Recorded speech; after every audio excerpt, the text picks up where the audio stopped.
A phone call that seemed ordinary changed everything. When I picked up my wife's phone, I never expected to stumble upon the messages of betrayal between her and my son-in-law, disgusting plans the two of them had plotted. 42 years of love, trust, and building a life together all turned out to be nothing but an illusion. My heart shattered, yet the pain quickly transformed into determination. I would not allow them to destroy my life so easily. And so, I began the first steps of a plan where their own scheme would come back to strike them. Betrayal does not always come from an enemy, but from the very people within your own family, and that is the deadliest blow.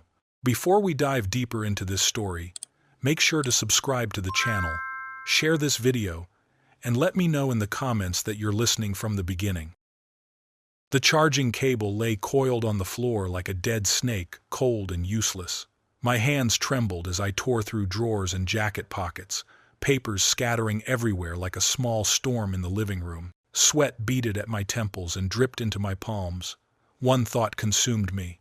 Only 15 minutes left. If I missed this call, 42 years of my career would collapse. The wall clock pounded out heavy beats, each tick, tock, echoing through the silence so chilling it pressed against my ears. Every passing second felt like another opportunity swallowed whole. My heart raced wildly, my chest squeezed tight as if in a vice. "Arthur, what's wrong? What are you looking for in such a panic?" Evelyn appeared in the doorway, a dish towel still in her hand. Her eyes held both worry and suspicion. I nearly choked on my words.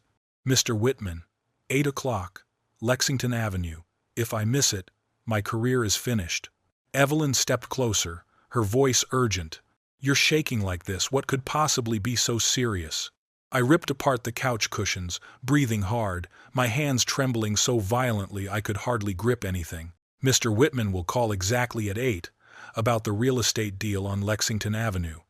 If I miss it, everything I've built over the years will be gone."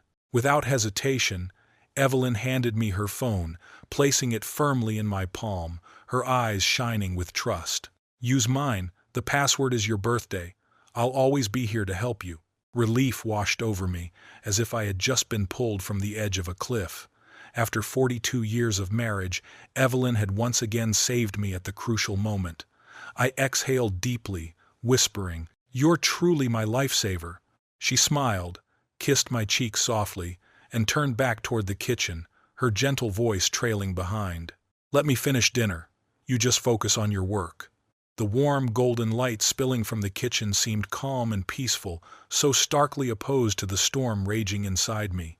I had no idea that this moment of supposed salvation was, in fact, the doorway to the tragedy yet to come. The phone grew warm in my palm.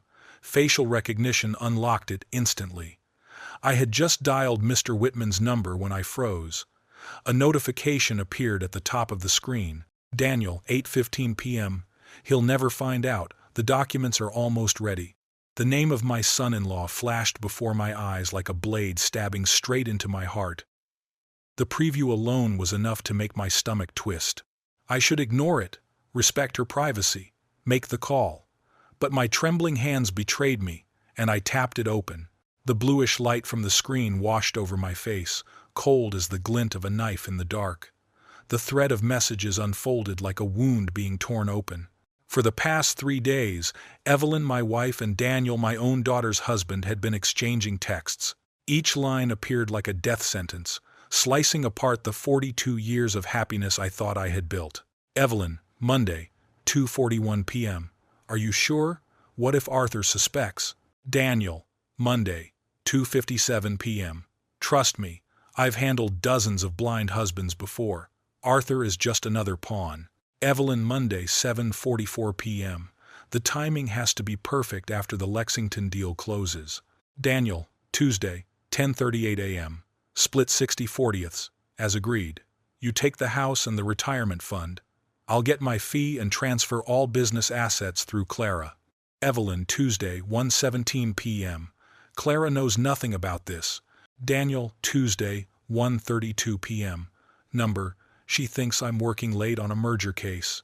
Naive and easy to fool, just like the rest." "Evelyn, today, 5:20 p.m. I feel awful lying to her. Daniel, today, 5:30 p.m. This way is clean. No emotions, no trace. Evelyn, today, 8:12 p.m. When will I file the papers? Daniel, today, 8:24 p.m. In a month. Once the Lexington deal is closed, I'll have everything ready. Each word struck my eyes like a hammer blow. 42 years of marriage. 42 years of building a career, raising Clara, crafting a home I believed untouchable, now reduced to bargaining chips in a cheap exchange. And the conspirators were none other than Evelyn, the woman I trusted most, and Daniel, the son-in-law I once embraced as a son. The room fell into a suffocating silence. Only the steady tick-tock of the clock devoured the seconds. From the kitchen came the soft clatter of pots and pans, an ordinary sound that now cut like a blade, reminding me Evelyn was just a few steps away. The phone vibrated in my hand. A drop of sweat slid onto the screen, making my finger slip as I scrambled to close the app. My heart pounded furiously, my chest about to burst. Footsteps echoed from the kitchen. Evelyn was coming back. I hit the exit button, the screen snapping back to the home display at that exact moment. If she saw my face right then, she would have known everything had collapsed. I managed to hide the messages. But my heart had already split open with a fracture that could never be mended. The phone screen slipped back to the home display just as Evelyn stepped into the room. "Arthur, did you get through to him? You look like you've just seen a ghost." I stared at her face. Those blue eyes that had carried me through college, once my safe harbor, now dodged my gaze. That smile which had comforted me when my father died, that had stood by me in every success, that had kissed Clara goodnight, all of it had become a mask. "Not yet. I was just dialing," I replied, my voice strangely calm, though my heart hammered wildly inside my chest. Mr. Whitman's voice crackled through the receiver. "Arthur, I've been waiting for your call. The Lexington Avenue deal, are we moving forward?" From the kitchen came the clatter of pots and knives. A familiar scene. Evelyn preparing dinner, me handling business, the foundation of 42 years of marriage. Yet now the aroma of food clogged my throat, my stomach twisting in revolt. "Absolutely," I forced myself to say. "The terms are solid. We'll close within 30 days. "Excellent. My clients are eager. The paperwork will be ready by Friday." Every word felt like it was sinking underwater. A routine business call had taken on a sinister edge. Evelyn was waiting until after this deal to strike. A perfect move maximized the value before destroying everything. "I'll have my attorney review everything." The bitter irony hit me hard. The attorney I should rely on was the very man I would have to fight, Daniel, my son-in-law. "Good. See you Friday.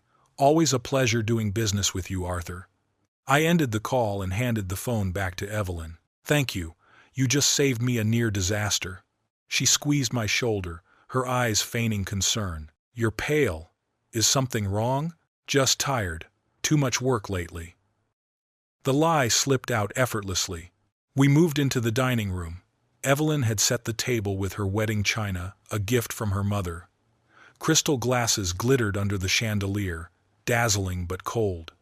A perfect dinner, flawless in appearance, but built on deception. "How was your day?" I asked, cutting into the roast beef. "Quiet. I went shopping a bit and called my sister."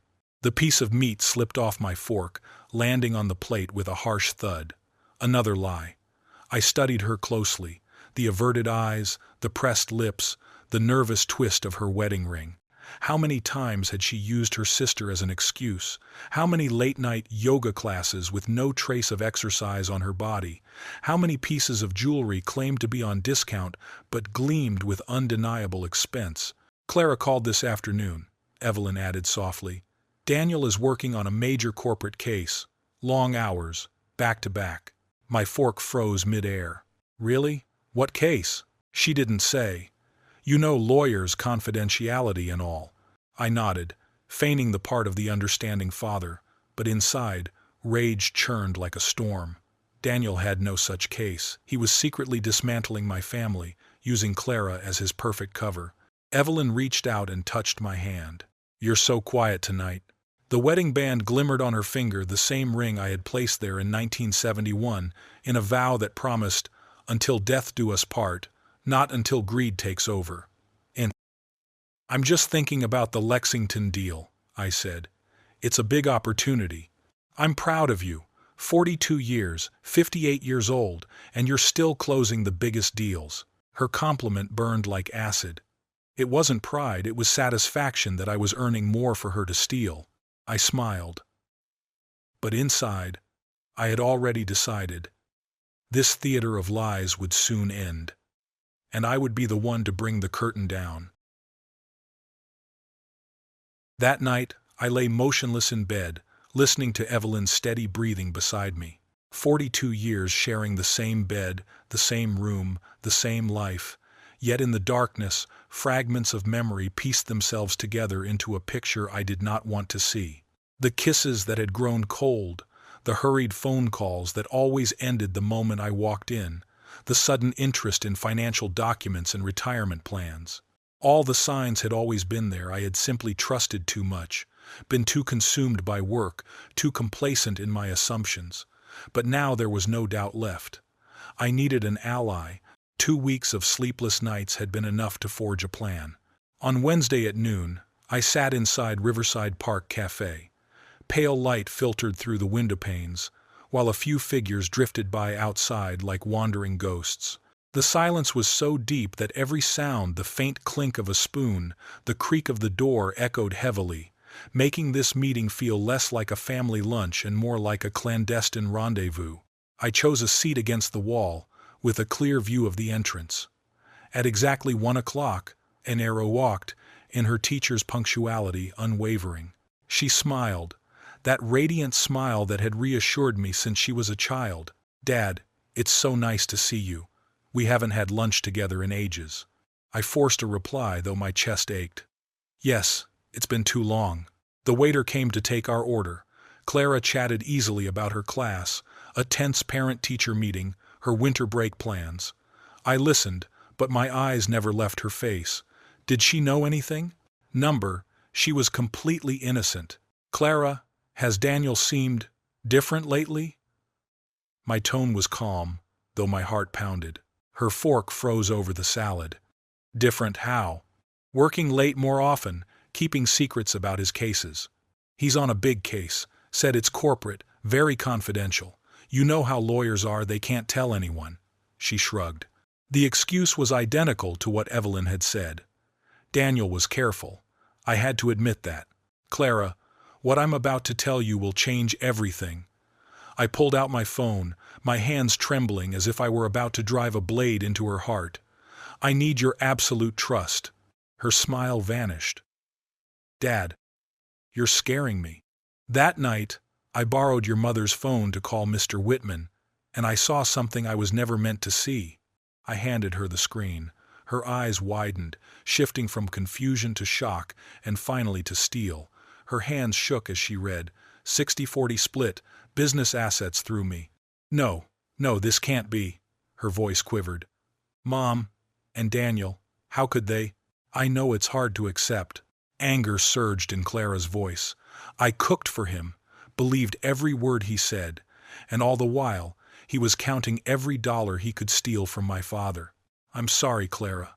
I know how much you trusted him." She looked up, her eyes blazing with fury. "We can't let them succeed. We have to stop this." "Yes, but carefully. Daniel knows the law. Evelyn has been preparing for months. If you lose control, we lose everything." Clara leaned in, her voice firm. "What do you need me to do?" "Watch Daniel. Don't let him suspect. Record anything unusual. I need more than text messages. I need proof." "And Mom?" "I'll handle her. But Clara, this stays between us. No one else can know." She nodded, tears streaming down her face, but her voice as sharp as steel. "How much time do we have?" 2 weeks. Just 2 weeks to turn this around." Clara gripped my hand, her voice trembling but resolute. "I once thought I married a man of integrity. Turns out he's nothing but a traitor. But don't worry. Dad, from now on, he'll learn what it means to choose the wrong family to betray." I watched my daughter rise from the table. Her figure was no longer that of the child I once protected, but of a warrior. And I knew then, from this moment forward, our home was no longer a sanctuary, it was a battlefield. A week later, I sat inside the heavy, oppressive office of Easton and Hahn Investigations. The air reeked of old paper and bitter coffee, while the cold fluorescent light cast long shadows across the wall, stretching like in an interrogation chamber. On the mahogany desk, scattered business cards lay among unfinished case files. Across from me sat Victor Hahn, a seasoned private investigator. His fingers tapped rhythmically on a yellow file folder, his eyes cold and detached, as though he had long grown accustomed to staring into the darkest corners of human truth. "Mr. Grant," Hahn rasped, each word echoing in the silence, "infidelity investigations demand patience. Your wife acts very confident in hiding her tracks.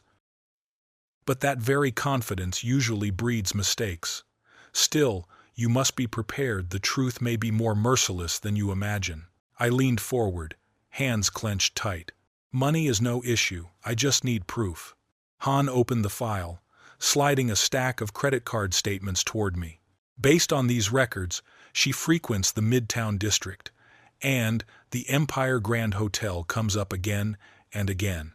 A sharp pain stabbed my chest. My throat went dry. "How many times?" Hahn paused for a beat before replying, his voice cutting like ice.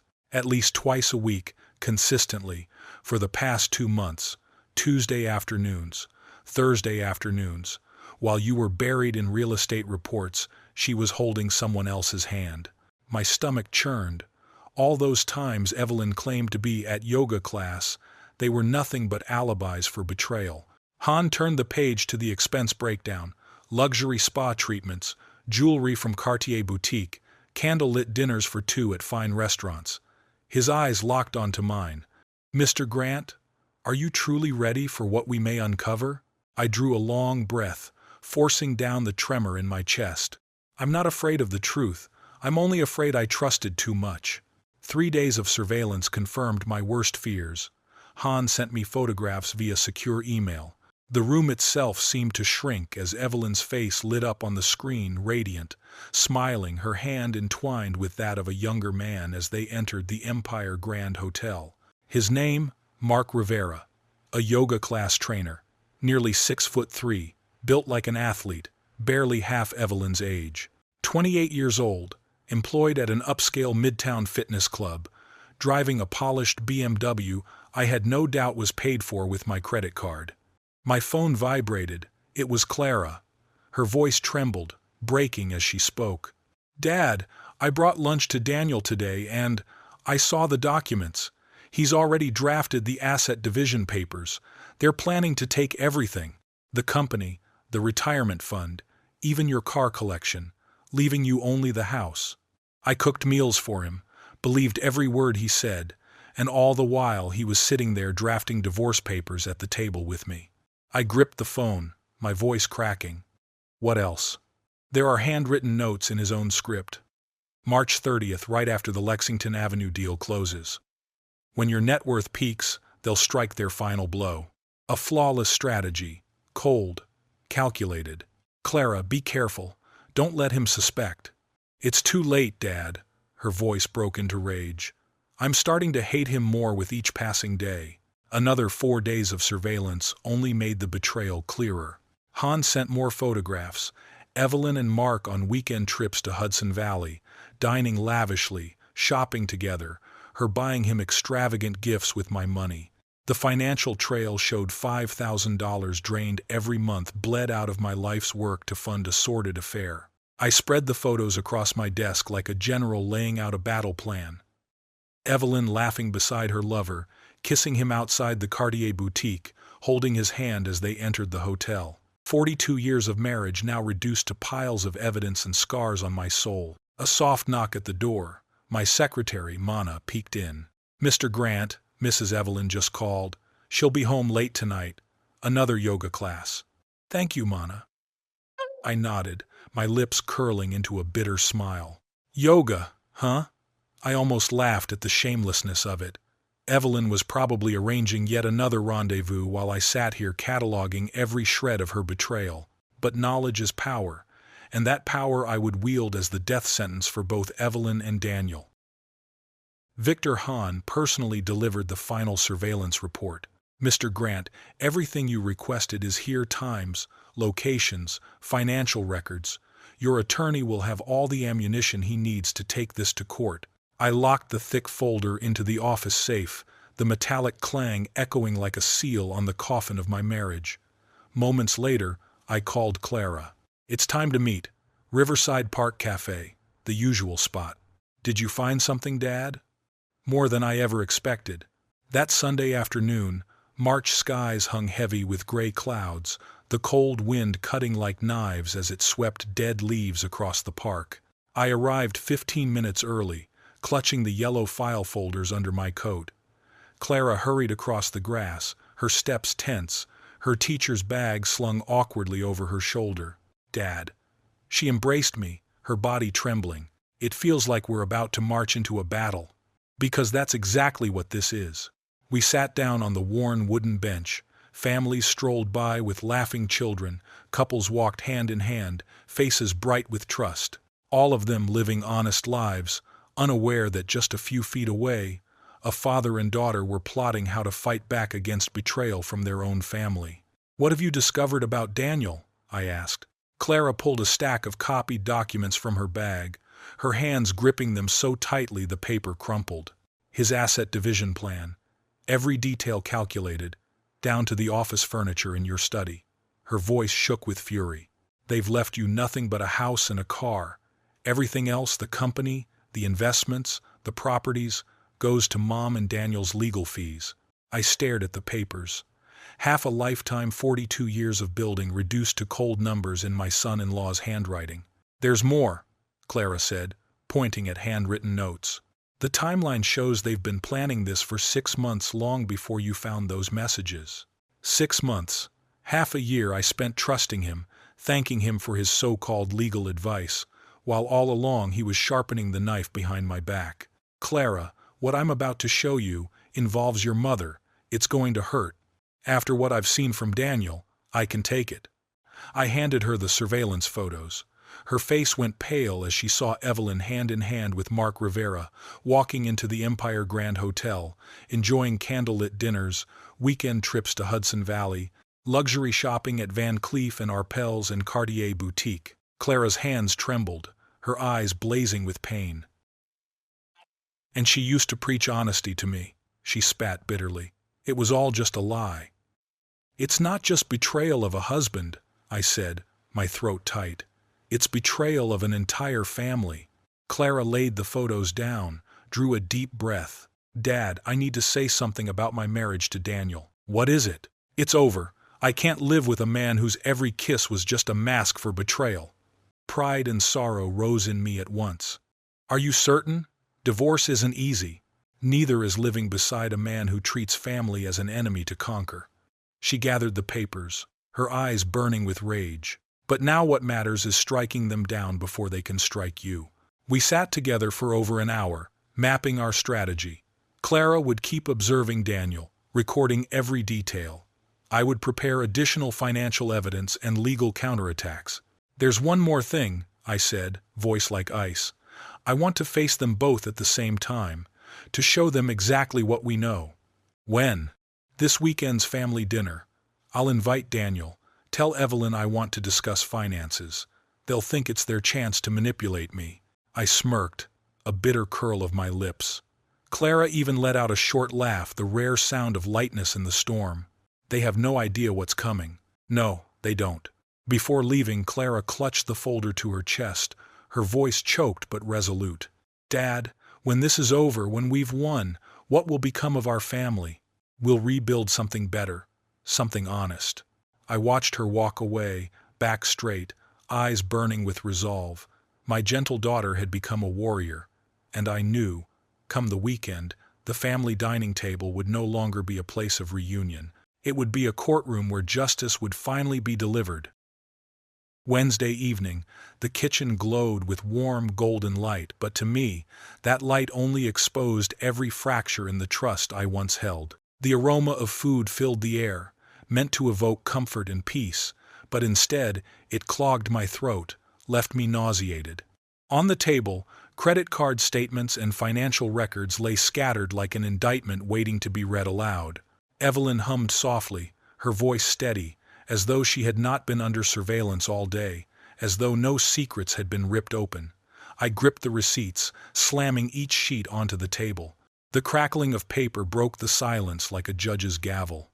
"Evelyn, I've been looking through our expenses. $3,000 for a midtown spa every month, $500 at Cartier Boutique in a single week. How do you explain that?" She glanced over from the stove, spatula in hand. Her smile remained, but the twitch at the corner of her eye betrayed the panic she struggled to suppress. "My love, I'm only taking care of myself. Since when is that wrong?" I forced calm into my voice, lacing it with just enough hesitation to sound like a confused husband rather than an accuser. "It's not wrong, but don't you think expenses this large should be discussed first?" Evelyn set the spatula down and turned toward me, her eyes sharp beneath her gentle facade. "Arthur, you make me feel like I need permission to spend money after 42 years of marriage. Don't you think I deserve something nice?" A flawless manipulation. She twisted extravagance into injustice, casting me as the cruel husband for even daring to ask. "Of course, you deserve it all." I softened my tone, feigning guilt. "I only wanted a clearer picture of the budget." She stepped closer, laying a delicate hand on my shoulder, her gaze sweet but razor-sharp. "You never worried about money before. Unless, are we having financial troubles? Should I be worried?" Another diversion. She was no longer the spendthrift wife but the anxious partner, devoted and concerned for the family. "There's no problem. The Lexington deal alone brought in $2 million, I replied, noting the flicker in her eyes at the figure. "You always worry too much." Evelyn kissed my cheek, her voice dripping with sugar. "Maybe I'll cut back on the spa trips so we can spend more time together. What you need is a wife by your side, not numbers on a page." An exquisite sleight of hand, sacrificing a small indulgence to protect the larger scheme, all while painting herself as the loving wife. "Don't cut back on anything," I said gently, gathering the receipts. "You're right. After all these years, you deserve to be pampered." Her radiant smile returned, convinced she had won this round. "That's why I love you, Arthur. You always listen to reason." I nodded, though inside, fury smoldered like a furnace sealed tight. I watched her finish the dinner preparations, every lie and every manipulation as smooth as a play rehearsed 100 times. 42 years of marriage, and only now did I see the true face of Evelyn, a woman who could look me directly in the eye while secretly dismantling my life piece by piece. She believed she had prevailed, but she had no idea that by this weekend, the family table would no longer be a place of reunion. It would be the final stage, where I would bring down the curtain on her performance of lies. 3 weeks had passed since that tense confrontation in the kitchen. I had spent every moment since gathering evidence, arranging it neatly into files, and coordinating with Clara. Everything was moving steadily toward its endgame. On Friday morning, pale sunlight filtered through the curtains, casting the bedroom in a deceptive calm. I walked in carrying a cup of French roast with cream, the drink Evelyn had favored for decades. In my hand, the steaming cup felt like a ticking time bomb, waiting for the moment to explode. "My love, I brought you your favorite," I said, placing the cup on the bedside table, forcing warmth into my voice. "About our argument last week, I was unreasonable." Her eyes snapped open immediately, glowing with an alertness that felt almost unnatural. "Arthur, you're so sweet. I don't want us fighting over money either." I sat on the edge of the bed, playing the role of the contrite husband, though bitterness churned inside me. "You're right. After all these years, you deserve to enjoy whatever you want." Evelyn's smile bloomed, still as charming as when we met in college, though to me now it looked like nothing more than a mask. "I knew you wouldn't let me go without." I sipped my coffee, letting the idea flow as if it had just occurred to me. We should do something special this weekend. Invite Clara and Daniel for dinner, like old times." Her face lit up instantly. "What a wonderful idea! It's been months since we've had a proper family gathering." "Saturday evening, then?" I asked. "Perfect! I'll make Daniel's favorite red wine braised beef. A fine dinner, worthy of celebration." I leaned down, kissed her forehead, and tasted the bitter irony. The same wife planning to ruin me now carried herself as though she were the model spouse. You truly are the best wife a man could hope for. When Evelyn disappeared into the bathroom to start her morning routine, I slipped away to my study. The room was so still that the ticking clock sounded like a countdown to a secret trial. I picked up the phone and called Clara. "Tomorrow night, 7 o'clock. Are you ready, my girl? Are you ready?" Her voice came through, firm yet trembling. "As ready as I'll ever be. I've got everything: documents, photos, Daniel's financial records, legal drafts, and Mother suspects nothing. She thinks she's already won. Dad, she's completely confident. Remember this," I said, lowering my voice. "Tomorrow is not dinner. It's a trial. Are you prepared for that?" Silence stretched on the line. Then Clara replied, steel in her voice. "Yes, Dad. We'll make them understand the cost of betrayal." I hung up, exhaled deeply, then dialed Daniel's office. "Daniel, good to hear your voice, son." "Arthur, perfect timing. I was just about to call you." "Oh? About what?" "Just to check in. You seem more relaxed lately, less burdened with work." I chuckled softly, a keen observation, though he didn't know it was because I now held all the evidence needed to destroy him. "Evelyn's right. Sometimes I work too much. By the way, can you come to dinner tomorrow? Evelyn's cooking red wine braised beef, your favorite." "Wonderful. Clara and I would be glad to." "Good. 7 sharp. And Daniel," I paused, letting my voice drop into ice, "be sure to enjoy yourself. It will be a dinner you won't forget." "Of course. Thank you, Dad." I set the phone down and leaned back in the leather chair, my eyes drifting toward the locked desk drawer. Inside were Evelyn's photos with Mark Rivera, the drained financial statements, and Daniel's scheming documents Clara had copied. Tomorrow night, under candlelight and glasses of red wine, the family table would cease to be a place of reunion. It would become a courtroom, and the sentence for betrayal would be pronounced in this very house. Saturday evening arrived with the suffocating, unseasonable heat of April.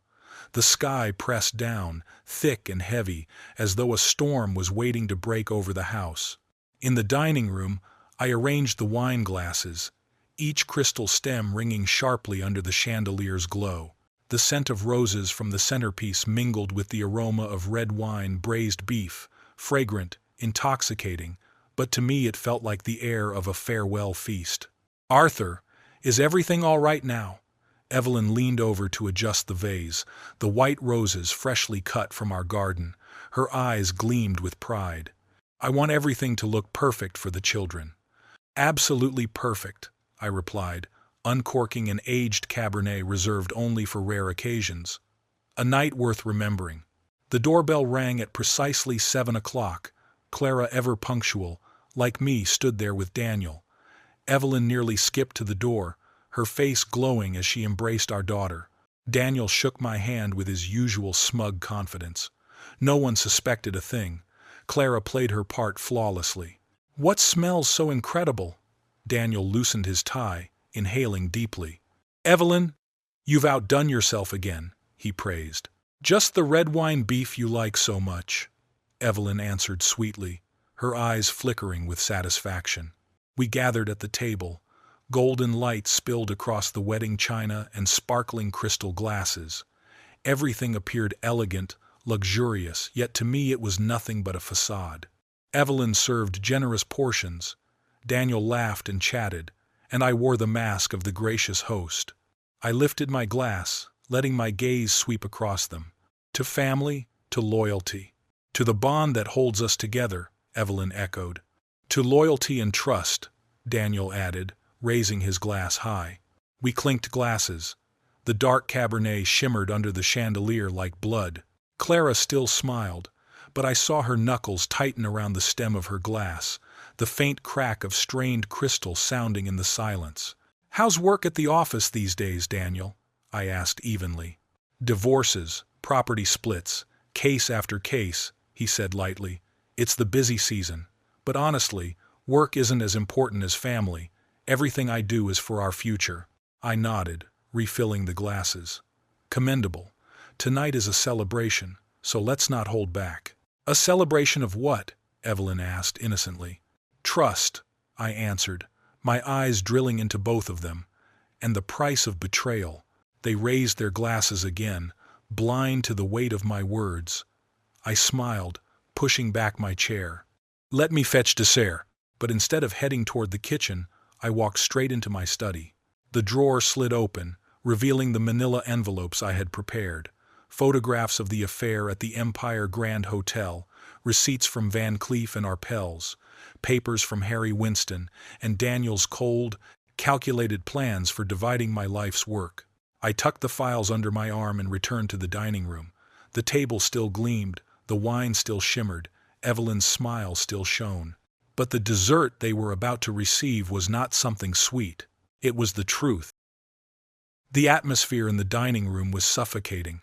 Only the faint clatter of silverware and the uneven rhythm of breathing broke the silence, as though the whole house was holding its breath, bracing for a storm. I laid down the manila envelopes one by one. Each landed with a sharp thud, the sound like a judge's gavel pronouncing sentence. One envelope before each of them. 2 I kept for myself. Evelyn looked up, her lips trembling. What is this, Arthur? You're scaring me. And where's dessert?"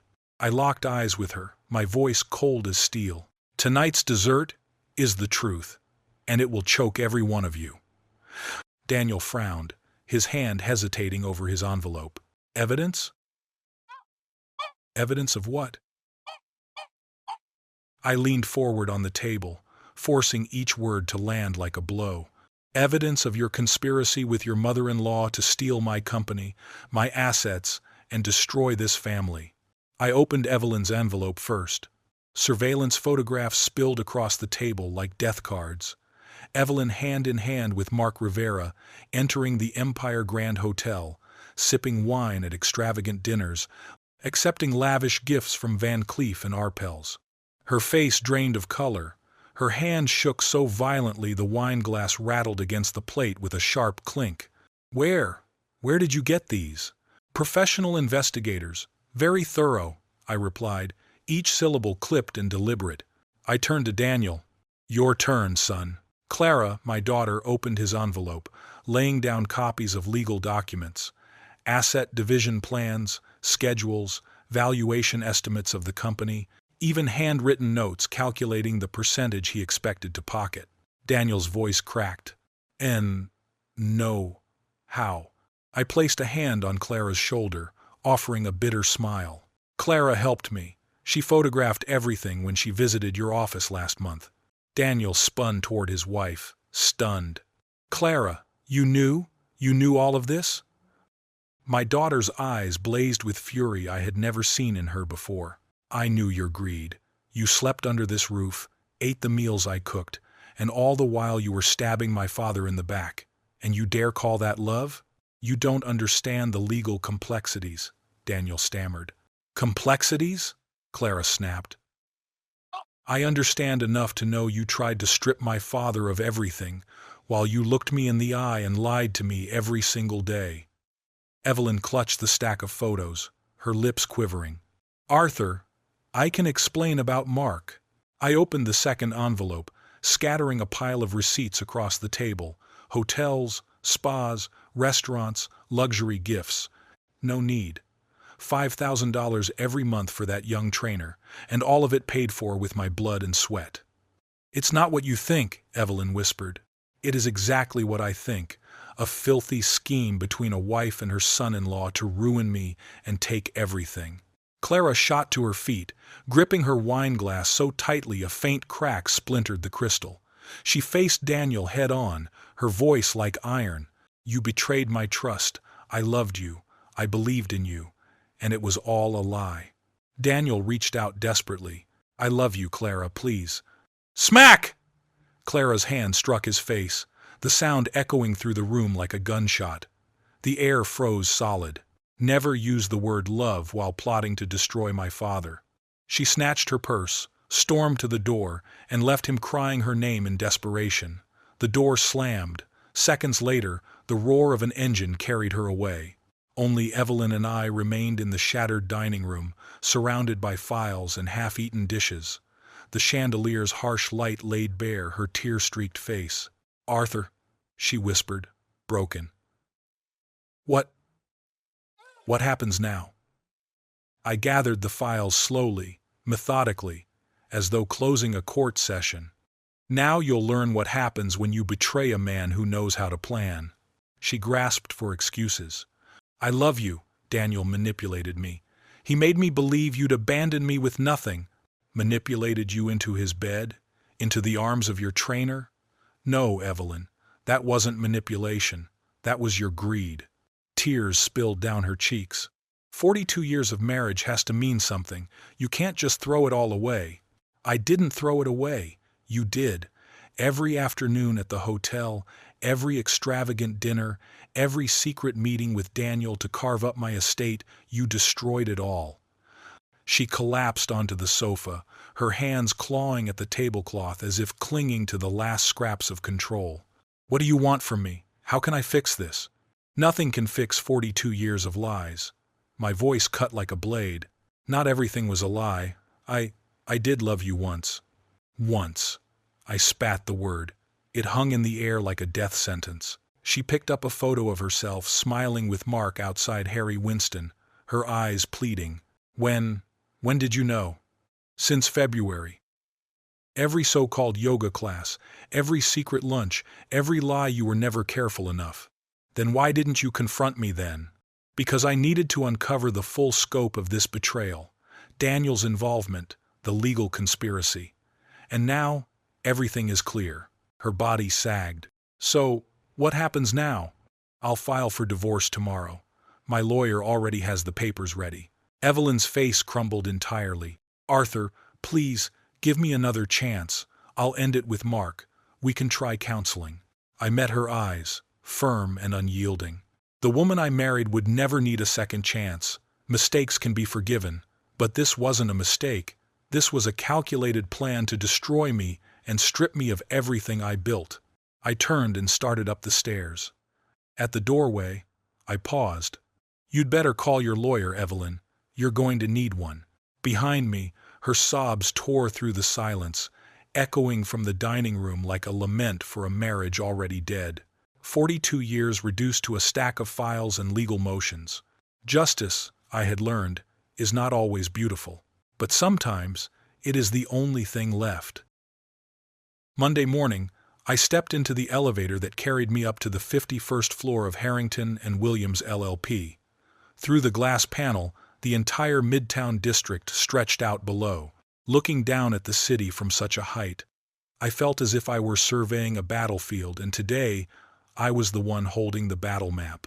The mahogany briefcase in my hand carried all my weapons: surveillance photographs, financial records, documents exposing Daniel's conspiracy. Each sheet of paper was like a bullet already chambered, waiting to be fired. Richard Coleman's corner office exuded authority. The walls were lined with diplomas and plaques, wedged between shelves of law books that reached the ceiling, heavy with the scent of old paper and ink. Cold fluorescent light cast long shadows across the floor, while the hum of the air conditioner filled the silence, making the air even more oppressive. "Mr. Grant." Coleman rose, shaking my hand with the firm grip of a seasoned litigator. "In 30 years of practice, I've rarely seen a case this clear." I sank into the leather chair and opened my case, letting the files slide across the desk. The rustle of paper echoed in the enclosed office, like the voice of a judge reading out a sentence. "I need certainty," I said, my voice low and gravelly. "Not just victory. I want them to lose everything just as they wanted me to lose everything." Coleman nodded, his eyes glinting coldly. "With evidence this comprehensive, Evelyn's adultery is proven beyond any reasonable doubt. Her conspiracy with Daniel will make the outcome even more devastating. You have far too much on your side to ever lose." He spread out the photographs, each one hitting the wooden desk like the thrust of a dagger. Evelyn hand in hand with Mark Rivera entering the Empire Grand Hotel, jewelry receipts from Van Cleef and Arpels, secret charges on her credit card. "Just these alone," Coleman said, "are enough to guarantee you keep at least 90% of the assets your company, real estate, investments. Everything that rightfully belongs to you will remain yours." I leaned forward. "And Daniel, will he pay for his betrayal?" Coleman tapped his pen against the desk, his tone sharp as ice. "Absolutely. I'll be filing a complaint with the New York State Bar Association. A lawyer colluding with his mother-in-law to ruin his father-in-law while simultaneously providing legal counsel? That isn't just unethical, it's grounds for disbarment. If he's lucky, he'll lose only his career. If not, he could be facing criminal investigation for professional misconduct." I nodded slowly, a wave of bitter relief rising within me. Justice for Daniel losing his career, his reputation was almost as satisfying as financial victory. "And the timeline?" I asked. "How fast can we move?" "Emergency filings will be submitted this afternoon," Coleman replied, flipping open his calendar. "With evidence of this caliber, plus Daniel's ethical violations, the proceedings will be expedited. The hearing at New York State Family Court, courtroom 412, will take place within 2 weeks. He looked up, his voice steady and final. "Evelyn has retained Linda Barrett as her attorney. She's competent, but against overwhelming proof like this, the best she can do is appeal to sentiment. But New York divorce law is clear. Adultery evidence is absolute." I watched Coleman organize the documents, each movement precise and deliberate. In that moment, he looked less like a lawyer and more like a judge preparing to hand down a sentence. "Your daughter Clara has agreed to testify about Daniel's scheme. Her testimony will lock the case airtight." I nodded and signed. Each stroke of my pen resounded inside me like a hammer strike, sealing shut the door on 42 years of marriage, opening the door to justice. Coleman allowed himself a thin, icy smile. "Mr. Grant, this is not merely a legal victory. This is complete vindication. Evelyn will lose her financial security. Daniel will lose his career. And you will keep everything exactly as it always should have been." I closed the briefcase. It no longer carried evidence of betrayal, but the legal instruments of a death sentence for this marriage. As I stepped into the elevator, my reflection stared back at me in the glass. The plan was finished, the game already decided. Justice, this morning, had been sealed. 2 weeks later, I entered the New York State Family Court with attorney Richard Coleman walking beside me. The polished marble hallway reflected our footsteps. Across the corridor, Evelyn stood with her lawyer, Linda Barrett, looking small and shaken, her shoulders trembling beneath the weight of the betrayals that had been exposed. "Courtroom 412, Coleman murmured, his voice deep like the beat of a war drum. Judge Harrington presiding, fair, meticulous, and not easily swayed by emotional theatrics. In the gallery, Clara was already seated. She turned to me, her eyes steady, and gave a small nod of encouragement. My daughter had chosen to stand on the side of truth, even if it meant watching the family collapse. "Case of Grant versus Grant," the bailiff announced as the hearing began. "Petition for divorce and division of marital assets." The atmosphere in the courtroom was suffocating, thick with tension. Every gaze was fixed on the defendant's table. The cold fluorescent lights exposed every wrinkle, every bead of sweat, every nervous blink. The shuffle of papers and the scratch of the clerk's pencil echoed like the rhythm of fate inside a morgue where the truth was about to be dissected. Judge Harrington, a woman in her 60s with eyes sharp as blades, looked over the case file and spoke with solemn authority. "Counsel, you may proceed with opening statements." Coleman rose, his presence commanding. "Your Honor, this is not merely adultery. This is betrayal by design, calculated with numbers, signatures, and deceit. The defendant not only broke the vows of marriage but conspired with an accomplice to strip my client of his company, his assets, and his family." Linda Barrett stood, her voice strained, already on the defensive. "Your Honor, my client has endured 42 years of marriage. She only seeks a fair division of assets, taking into account her age and the long bond she has shared with Mr. Grant. "Present the evidence," Judge Harrington cut in, her voice as cold as steel. One by one, Coleman projected the surveillance photographs onto the screen. Evelyn hand in hand with Mark Rivera entering the Empire Grand Hotel, candlelit dinners with red wine, receipts from Van Cleef and Arpels. Each image resounded through the courtroom like hammer blows upon the coffin of a marriage. $3,000 a month, Coleman continued, funneled into an affair concealed for 6 months. This was no mistake. This was systemic deception. Barrett tried to counter weakly. "Your Honor, every marriage faces crises, poor decisions." "Enough," Judge Harrington's voice cut sharp. "These are not poor decisions. This is calculated betrayal." Her eyes shifted toward Daniel, seated behind Evelyn, his face pale, his gaze darting away. "The involvement of attorney Daniel Grant further constitutes a grave breach of professional ethics." Evelyn started to speak, but Barrett placed a hand on her arm, silencing her. They both knew that any words now would only deepen their despair. 12 minutes passed in heavy silence, broken only by the scratching of pens and the turning of pages. Finally, Judge Harrington spoke. "The evidence is clear. Adultery, conspiracy, fraud. The division of assets will reflect this betrayal." The gavel struck. Crack! The sound reverberated like the toll of a bell marking the end of an era. Division 90-10, in favor of the petitioner. The business holdings, real estate, and retirement accounts shall remain with Mr. Arthur Grant. The defendant shall receive only minimal support. Murmurs rippled through the courtroom. Coleman placed a steady hand on my shoulder, signaling that the battle was over. Clara rose from the gallery, tears shining in her eyes as she embraced me tightly. "Dad, you've proven it not only to the court but to me that truth is always stronger than lies." Evelyn staggered from the courtroom, clutching her handbag as if it were the last thing she could hold on to. Daniel trailed behind her, his face drained of color, knowing his legal career was finished. Outside, Midtown District pulsed with its usual chaos, traffic roaring, horns blaring, life moving on. But within me, a quiet peace began to settle. Clara and I descended the courthouse steps together, the afternoon sun warming us like a seal of affirmation. Justice had, at last, prevailed. 42 years, I whispered. Clara tightened her grip on my hand and replied, "But the past 6 months revealed who truly belongs to this family." Together, we walked away, leaving behind the courthouse and all the lies within it. Justice, I had learned, is never in a hurry. It arrives slowly, but when it does, it crushes every deception under its undeniable weight.